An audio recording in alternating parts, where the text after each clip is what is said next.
It is back again, the T-Mobile Changemaker Challenge Lab. That's our Techstination. I'm Fred Fishkin. First, we have with us T-Mobile Executive Vice President and Chief Communications Officer, Janice Kapner. Hi, Janice. Hi there. Well, this is the fourth nationwide contest that you've held, I think. Give us the overview of what it's all about.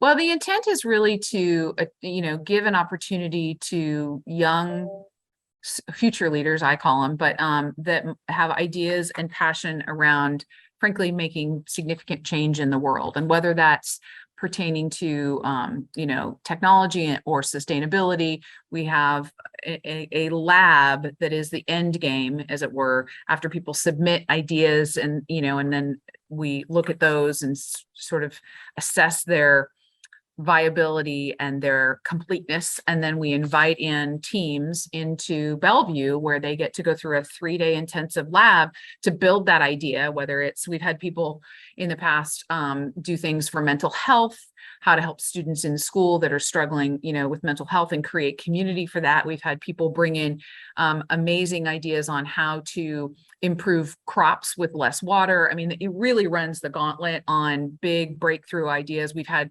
one team brought in a few years ago an idea on how to improve or reduce your trash outtake and use sort of a smart garbage can and those kinds of things. So the ideas are all over the place. And we have, some focus areas we really focus on,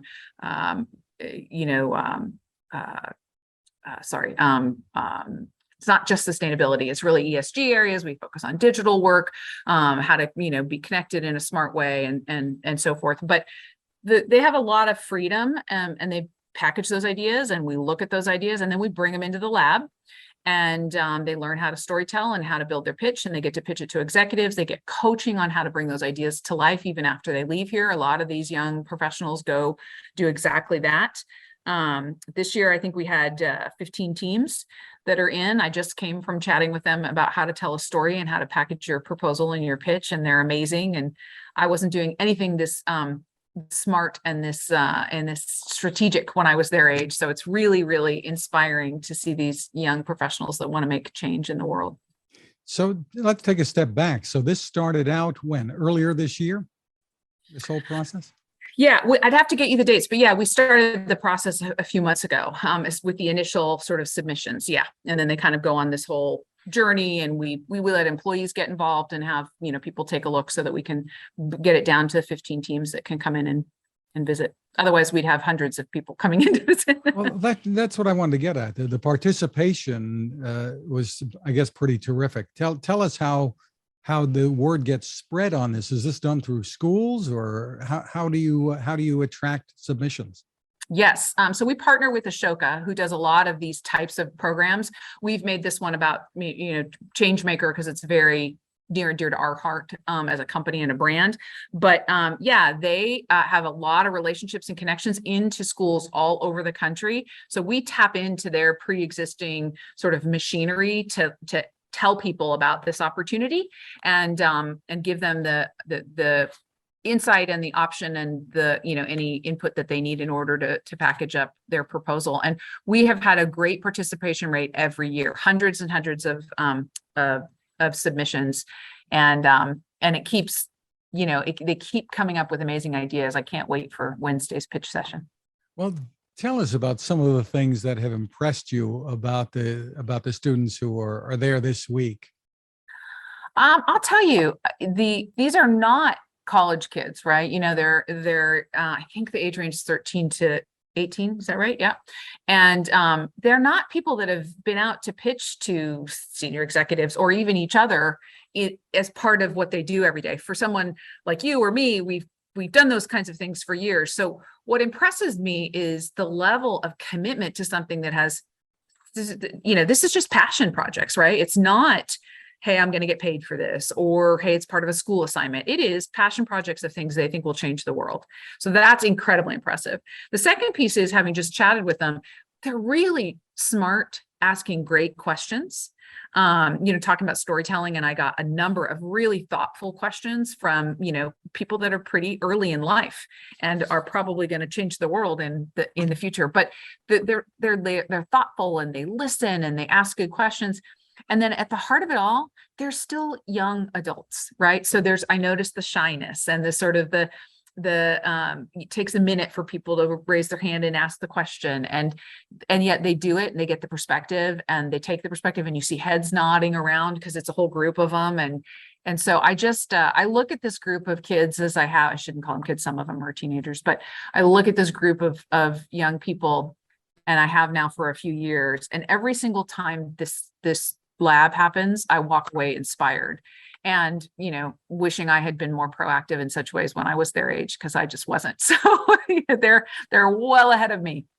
So you have different categories that you have entries in, and the students are there representing. One is digital empowerment, another is equity in action, another is thriving planet. These are grown-up topics. Mm-hmm. to a great extent that kids are getting into. So tell me about the selection process here and trying to narrow it down. You have a whole group of people at T-Mobile who get involved with this? Yeah, there are multiple steps along the way. And typically they'll submit a write-up in a video with sort of their idea. And we have a team in our CSR organization that looks at it, and they pull in other employees, particularly when you think about like our DE&I council and other people at T-Mobile that have good worldly views on these things, and really look at what the proposals are. And all of them start as an idea. Some of them are more well-formed than others. And then as they go through, sometimes they offer more clarity, and then they come into the labs, it gets real crystallized until you kind of have the final pitch day, which is the one that's coming up in a couple days. That's my favorite day of the year, and I'll be doing it remote this year, unfortunately. But they are big topics, and that's what's so impressive about this young group, is that they actually have ideas on topics of this importance and magnitude in today's world.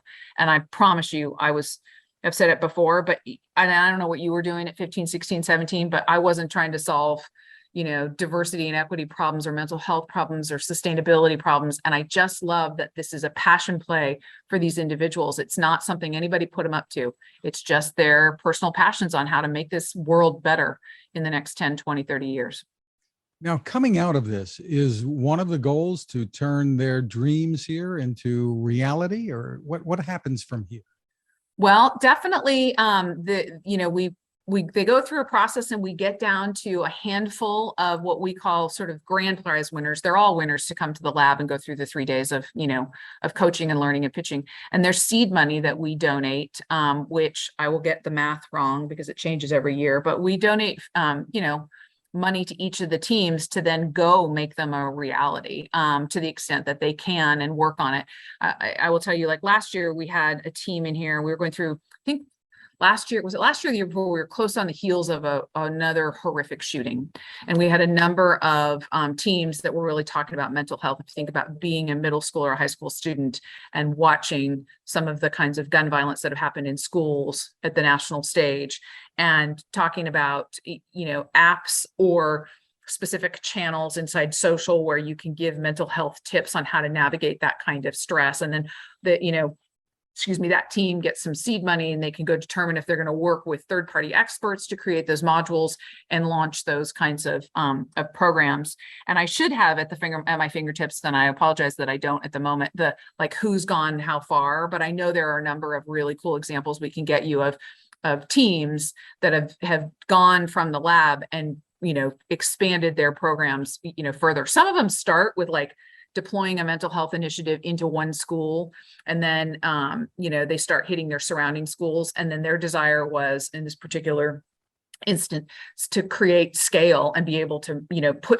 call it a toolkit online that every school in the country, if they wanted it, could create, and not an academic teacher oriented set of mental health, right? This is young people talking to each other on how do I help somebody open up and have a conversation when they don't want to talk to their teacher, but how do I have a conversation with one another? And it's coming from the point of view of the one another. And that's what makes it different, because it's not, the parents or the teachers or, people that are no longer in school trying to say, here's how you should go engage on this. I imagine a lot of these kids have been impacted. How could they not be by the pandemic and having had to spend time at home, distance learning? A lot of problems with that here and there. Even the equity when it comes to connectivity and technology. So they've gone through a lot. These kids, haven't they? They really have. And last year was the first time I think we can't remember if we went digital the year before that, but last year we brought them back in person and we went through a great deal of, you had to be vaccinated and we did distancing and the feedback we got from the parents of the children was, my goodness, they haven't been able to be out doing a thing, really anything in so long, that just the interpersonal engagement and, getting to go do something in person in a traditional way instead of all digital learning was incredibly compelling for all of them. So I'm thrilled that it's, even safer now to have everybody back and let them do the in-person, get to know each other, learn from each other, talk to each other, as well as learn from Ashoka and the other T-Mobile folks that'll be working with them. Well, congratulations on the efforts there at T-Mobile in helping these kids. You've been involved in many different kinds of causes. So where is it that people can go to get more information about this and maybe participate down the road? They can go to tmobile.com/changemaker to find out more information and see what came out of today's events. Terrific. And now we're going to meet a couple of the change makers. Yes, I hope you're as inspired as I am. Two of the young people at the Changemaker Lab are Jacqueline Teague and Amelie Beck. Hi, Jacqueline. Hello. And hi, Amelie. Hello. You are part of a group, I don't know if we'll call it a company, called MedTech Connect from Louisville, Kentucky. Tell us a little bit about it. Who wants to go first here? I can go first. So it all kind of began with our initial sort of group Vax Connect KY, which began right as the vaccine was rolling out in kind of the heat of the pandemic. And our goal with that was to kind of help guide people who had more trouble with technology and like navigating the internet and stuff like that and get their vaccines, because in the beginning it was all online. So it was hard to get to if you didn't have a certain level of like computer literacy. And now it's sort of shifted as the vaccine has, done its job and it's not as much of a huge issue. It's become a lot more accessible. We've shifted our focus to kind of just like online medicine in general. So guiding people through the process of like making appointments online, seeing their physicians online, and just kind of helping people out who maybe don't have the tools or the knowledge to like navigate it on their own. And I take it many of these people are older adults who may not be as familiar with the technology. Amelie, tell me about that. Yes, so we, the senior citizen age group is especially during the vaccine rollout, was a group that was kind of overlooked because, all the online technology aspect of it, it was just kind of assumed that everyone knew how to do it. So we actually helped sign up our grandparents for their vaccines. And then we started helping their friends, and we realized that it was kind of an issue throughout the whole senior citizen elderly community, that it was really hard to just log online and kind of sign up for their vaccine appointments. But it was easy for us because we were younger, and we realized that we could help out because we had the knowledge. And so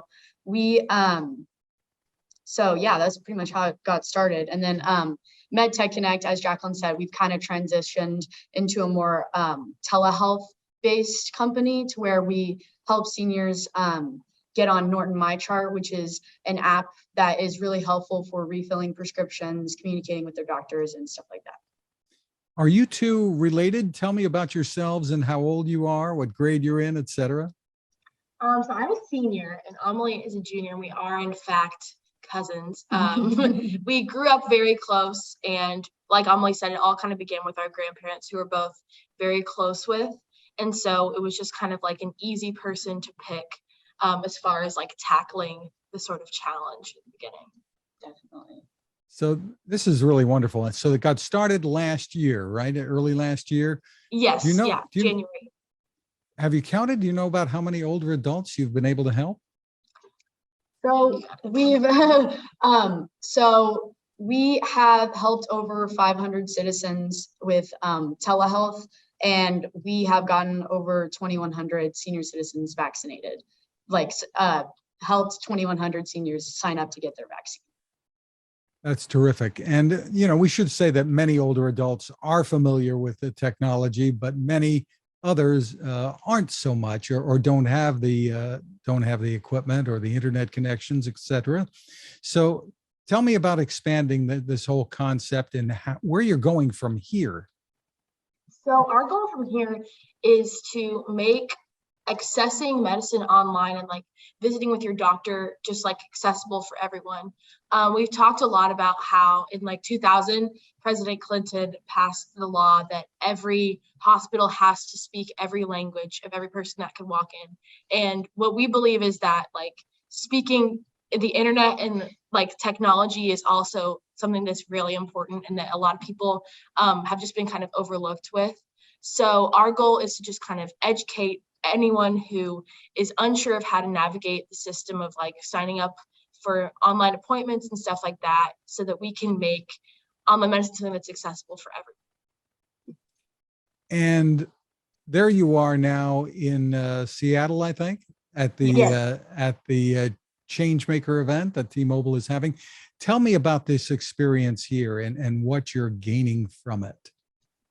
Well, I'd say like this is such an amazing opportunity for us, and we're so grateful that we are here right now. And I mean, I would say that the best part of this is meeting all these other young people that are inciting change and really making a difference. And it's a great opportunity to meet new people and network, and it's really just a great opportunity all around. I mean, there's workshops, things like that. So it's really amazing. Jacqueline, I don't know if you want to. Oh yeah, I think I've learned so much. I mean, we haven't been here that long from our flight debacle, but I feel like I've already learned so much just from speaking to other people with like completely different projects, similar projects. Just there's a lot of really interesting, smart people concentrated here, and it's really cool to like learn alongside them and kind of like learn to expand with those people.